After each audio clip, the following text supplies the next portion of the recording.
नांदेडमध्ये आगामी निवडणुकांसाठी काँग्रेस आणि वंचितची आघाडी झाली आहे। संयुक्त पत्रकार परिषद घेत दोन्ही पक्षांनी घोषणा केली। जातीवादी पक्षांना रोखण्यासाठी आघाडी झालेली आहे। काँग्रेसच्या नेत्यांनी या संदर्भात माहिती दिलेली आहे।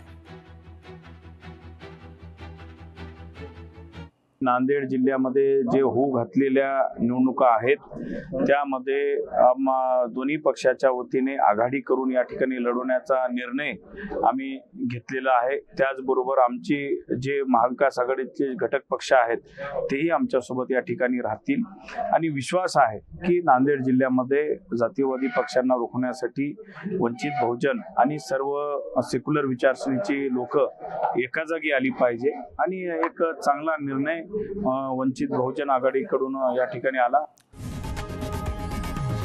लोकशाही मराठी ऐका, पहा, जागरूक रहा।